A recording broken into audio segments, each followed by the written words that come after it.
Good evening. This is the Elliott Wave Daily Update for Tuesday, June 11th, 2024. I'm going to start here with the NASDAQ, and I'm going to start on the hourly chart. And let's just say it was a little bit of a delayed reaction in Apple. After their presentation yesterday, the stock actually took a nosedive, and it was actually down after reaching, I think it was 198, and then they got it down to like 193, 192. And that's pretty much where they left it and let it close. And then today, it just kind of like, no. And 166 million shares trading today. Most of that, I would suggest, is on the buy side. As finally, the whole presentation, I guess, kind of hit the street in terms of what does it mean for Apple moving forward. And I think quite a bit of it was, of course, artificial intelligence, AI based, and how they're implementing it, not only in the Mac, not only in the and iPads and in iPhones and all of their product line, but what it kind of, I think, kind of came in is to, because I think people or traders or everybody was starting to wonder, it's like, how does what's going to affect resale or just our sales or things of that nature? And of course, what it comes down to is that because of the implementation of artificial intelligence into the product, particularly like Siri and other things that were brought up yesterday, that upgrades, that's what kind of, I think, really produced a huge swing in the stock. Plus, just kind of moving in because of AI, moving in because maybe the people were short, who knows? But a combination of all the above. But that in order to really participate in what is now being offered through their products via AI, you have to upgrade. So, like to the iPhone 15 or higher, and to the latest versions of iPad, to the latest version of iMac. So I think as people will start to do that, as retail starts to do that, it should be beneficial to future earnings. Now, having said that, Apple still has upside potential. And that much I will say. And I've not actually completed my upgrade on the stock, but what I have got, let me just take this out to at least the 5-week. Actually, I'm taking it out to the monthly because that's how far out I went to really kind of get this picture going. This actually, I thought was going to be up there, but it's not. So this is going back to 98, right? We kind of came down, then we started what I'm labeling as an intermediate degree rally. Upside, 5 waves up. Now, whether it's of intermediate degree or whether it's going to be, one higher as a primary degree, don't know, but it makes no difference because what I was able to do is just kind of label it out as 1, 2, and you can see we're still in this third. We are still in a third. So I think what a lot of people felt could have been over and this was just a finisher, and now we start to come down. It was like, no, no, no.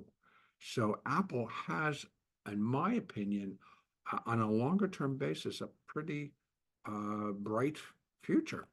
So that, of course, is going to play into the NASDAQ. Now, that's not to say that Apple isn't going to go through any corrections, because we know as the market does, or if anything seriously happens to our economy or happens on a geopolitical basis, then all stocks, everything will suffer.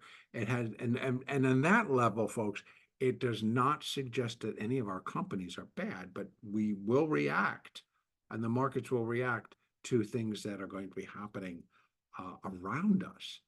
So if I bring this down, let me just kind of go to that weekly chart. So you can see there was wave 3, this is wave 4. So I'm calling them minor, but let's just say a third wave and a fourth wave, and we're inside that fifth wave. And at best, it's 1, 2, 3, 4, 5, 1. And then we have a larger 2. And this is where I think people got a little bit confused, because this was a little bit confusing in terms of what does it all produce. So I'm counting it as 1, 2. And then again, 1, 2. So this launch today was part of a third wave. And that's really what they look like. They just go, they just launch, and they didn't stop. And once it broke 200, it was like, get out of the way. Not only did all the stops get triggered, but then they just kept coming in, kept buying. The options traded very, very heavily again to the calls. So we continue to see that artificial intelligence is boosting a lot in the tech. And in fact, Oracle reported today, and they missed, but the stock is still up substantially. Why? Because of their product line that's going to be going into, let me just bring this down to see what it looked like at the end. There you go. That was after. Stock closed at 123.88. Stock went out 135.70, bid at 98 and still trading with a high. This is on a miss. They missed the earnings. And the stock still went up based on artificial intelligence and their participation in. So that remains alive. And that is actually the next sector that's going to really run the market. And now again, I do believe that we are lining ourselves up for some larger corrections, but that doesn't mean that the rally is over. So I again want to just make references. I know it's not necessarily that time of the week for me to do it, but we're in a primary fifth wave, and I carried both, and so now, and I presented both, and so this is, I'm taking off. That would have been the primary B wave. And why am I doing that? Well, because the market didn't necessarily, that did surpass it, but is not giving any signs that it's done. So I'm still in a minute fifth wave up, but that minute fifth wave is completing the minute 5 to complete. Let me get back out there so I can show you minor wave 3. So that count remains extremely valid right now in terms of primary wave 5, 1, 2, 1, 2, 1, 2, 3, 4, coming up in that fifth to finish minor 3, setting up that corrective phase that'll bring us back down into that area. I'll be discussing it again come towards the end of the week. Now let's bring it back down to that hourly chart, because what I want to look at is in here. Because where are we? We're in minuet wave 5 of minute wave 5 of minor wave 3. So, and inside this minuet wave 5, we're still finishing up a sub-minuet wave 5. And within that, we've done 1, 2, and again today was part of, or just the internal part of a 3 of 3. So get a little pullback, we go up again for wave 3, come back again, go back up to finish wave 5. Now here are our levels for sub-minuet wave 5. We have 19,292. That's up next. That's just 618. Now, being that it's a fifth wave and we're relating it to the first wave, what is the most common? 100%. That's 19,488. Now, is that possible? Yes. Now, what's going to happen when minuet wave 5 projected 1.618 at 19,345? Could that complete both? It could. It could. Again, we're in sub of that 5, which will complete this 5.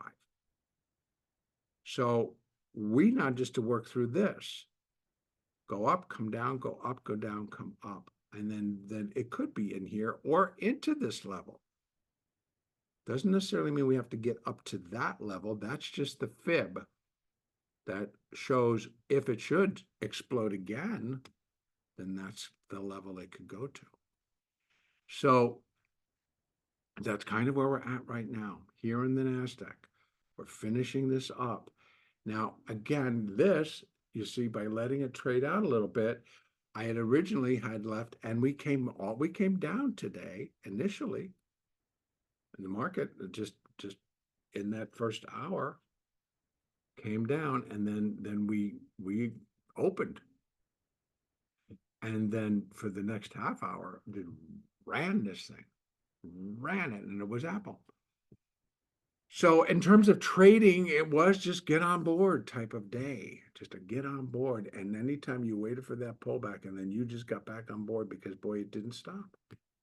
And it was all Apple generated.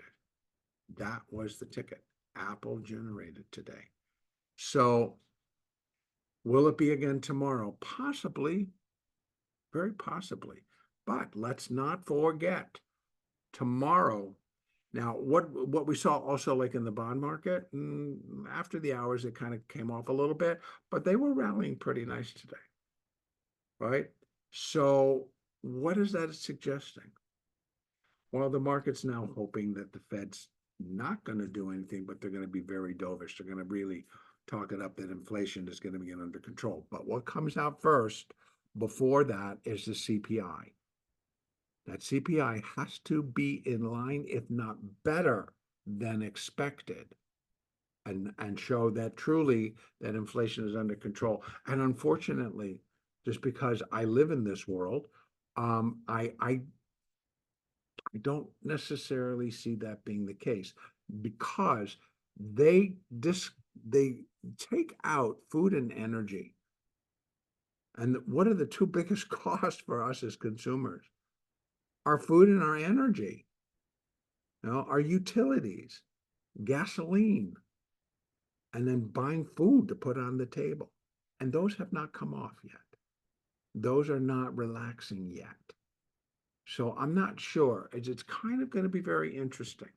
But I think that the reaction it could be very, we're going to have to wait and see, but I'm realizing that it could be up and then down. Or it could just be up and then everything just keeps carrying it. And we finish all of this tomorrow or by the end of the week. Now, we still have an expiration on Friday, but on Thursday we have PPI. So we've got both of those. Now, last time they were a little bit disappointing, right? So did that improve, or is it still continuing to deteriorate and will just drive us lower? In which case, then this maybe needs to be recounted in terms of that fifth, and it's all complete. Because remember, I am looking for the market, the NASDAQ, and also the S&P to complete minor third waves and then go into a minor fourth wave correction. Now, we hear a lot from different analysts who not necessarily doing Elliott wave, but they are saying that, well, we could have like a blow off top. Seems that we're getting that here in the NASDAQ, and then get that 5 to 10% correction. Now, that's, it's a pretty strong downside, because consider that what we're really looking at here in the NASDAQ is for the market to come back into here. So let's say we get up to 19,300. Right? You saw how easily. Now, one other thing I want to show you before I talk about this, one other thing I want to show you and make sure that I didn't want to forget is that on the daily, for those of you that may actually understand a rising 3 pattern, we did it here, pretty much. And it might not be the most perfect, but you'll see once the NASDAQ broke above 19,000, this high, 19,155, it just took off. It took off. And I can bring that back down And let's again take it on a look here on the 4 hour. You see 19,155 here. And it went up an additional 100 points. So that's what kind of happens. Yep, other factors, but when you've got that rising 3 pattern, it is a money maker. It's like a bread and butter trade because you take it. Because it can happen on a 2-minute, a 5-minute, a 50-minute, an hourly chart, still get the same result. But this is on a daily. So take the message. The daily is telling you that the picture has turned positive. Now, not necessarily saying that it doesn't mean that we won't pull back, because again, it's the same deal here. 1, 2, 3, 4, we get that 5 in, we're going to pull back, and here's where we're going to end up, into this zone in here. So actually, no, I take it back into this zone in here. Right? Minor 4 should find its terminus, its endpoint within the price territory of the 4th wave of 1 lesser degree, and that's this one. And here it is right here. So yeah, we're going to get up and still have the capacity to back off up to 2,000 points in a minor 4th wave, and then still get a minor 5th wave up to, again, new all-time highs. And that's just then going to complete intermediate wave 3. And then we have an additional likely trip back down to here, but maybe that one will be from up in here. Then we'll run back down, and then we come back up in an intermediate 5th wave, and then that completes it. Now, when's that going to happen? To give you definitive answers, it's kind of impossible, but I would definitively say likely September to December, somewhere in there. Unless something stupid happens. I hate to use the word, but that's kind of how I look at it. Something on the geopolitical front, something on the political front, something to do with one of these wars that we got going on in the different regions. Maybe China makes its move on, who knows? But in any case, that will really upset this apple cart, because right now everybody's going, well, everything looks so rosy, everything looks so great. It's like, it really isn't. AI, yes, is a sector that's going to be moving things, but come on, markets correct. Markets get overbought, markets pull back.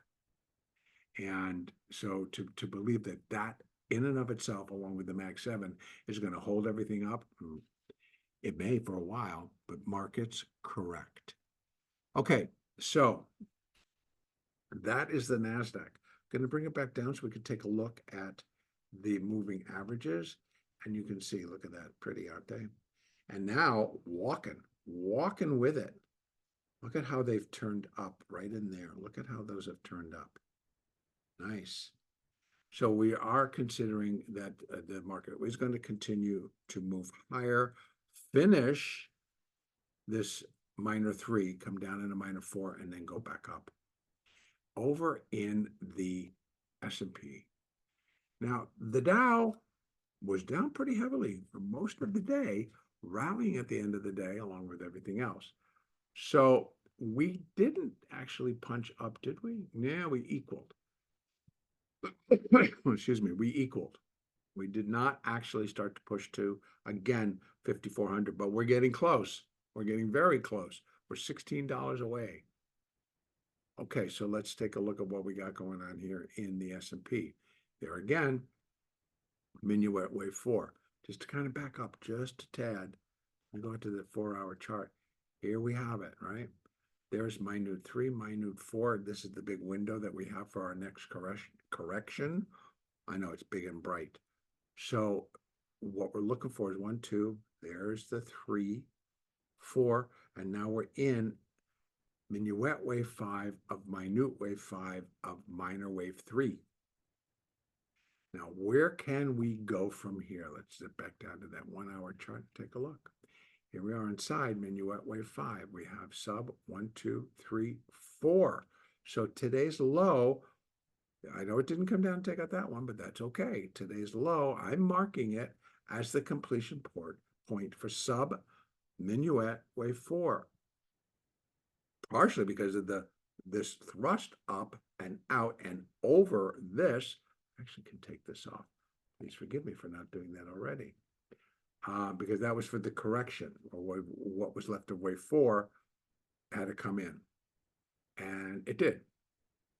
It actually came down and basically not quite equaled that low, but did so on this basis. So clean, I like it. I've now connected for sub-minuet wave 5, which would then complete minuet 5, and then complete minute 5, minor 3. So we're getting close. So what do we got for minuet wave 5? First up, 618. Not the most common. Most common is 100%, and that's at 54.42. So, and could it do it? It sure can. Again, tomorrow, what do we got? Excuse me, CPI, Fed. What do we got on Thursday? PPI. Now, again, we sometimes get that mixed picture where one of the CPI or PPI gets the big reaction and the other one's more muted, or goes in the opposite. Yet to be seen. But here's what I will tell you. CPI, we are going to see a large reaction to it no matter what. And sometimes, if not very often, that first move is a setup and it's wrong. So whether it's going to be to the downside or to the upside, you'll see it shoot up and then fall, or dive down and then rally all the way back. So be careful if you choose to trade at that particular time. So CPI, 8:30 a.m. Eastern, Fed, 2 p.m. Eastern, we get the decision. Market's basically already factoring. It's like, you guys aren't going to do jack. So what will be, all ears and eyes will be on that press conference and be listening to the tone of what Powell is saying. Is he being hawkish? Is he being dovish? We'll find out. Here in the S&P, 5,400, 5,401 to be exact, is where we start to find our fib resistance. And then it shifts very quickly. I don't have much in between. From 5,400 to 5,442. And that would be for wave 5. And what we're doing inside, kind of the same deal, right? Let's look here, kind of the same deal. 4, 1, 2, 3. We get a little bit of a 4. We come up in a 5. And here's my point again, that if this turns into the little 4 and it's 1, 2, 3, and a 4, or is it part of just the internal? Don't know yet. But if it's a lot smaller 4 inside of this 5th, then all we got left is a 5th. That may do it. Even though that might be the projection, because that's the most common is equality between waves 5 and wave 1. If it doesn't make it, then it goes down to structure, and the structure shows a clean 5, and the market turns and starts to drop off of here. We'll know why. So again, here we sit. We've got important data coming out tomorrow that the market is going to react to. Regardless of what took place today, the market is going to react to it. And if it's correction time, then the corrections are going to happen. So that is the scoop. Looking at the moving averages here, because of the Dow pulling everything down, and that basically was Boeing got hammered today, Goldman Sachs got hammered, JP Morgan got hammered. So we saw there again, they're like, well, okay, you're not going to make as much interest, so we're going to take all that away from you. So again, I'm not sure. You know, everybody was preparing, I guess, for tomorrow. So we will see in enough time exactly what it is. So moving averages are basically flat, but still in alignment. Look at that 200. Flat. The 50 flat. Even with that decent rally today, flat. What did react? The 13 and the 20 still kind of pushing higher. So that is going to be it for today. And again, CPI 8:30 a.m. Eastern. Fed decision at 2 p.m. Eastern. Press conference 2:30 p.m. Eastern. I don't think we have anything in between. Let me just double check. What if we have anything in between? No. We have the monthly U.S. federal budget also at 2 p.m., but I don't think anybody's going to be looking at that. They're going to be looking at that decision. All right, so the next update will be on Wednesday, June the 12th.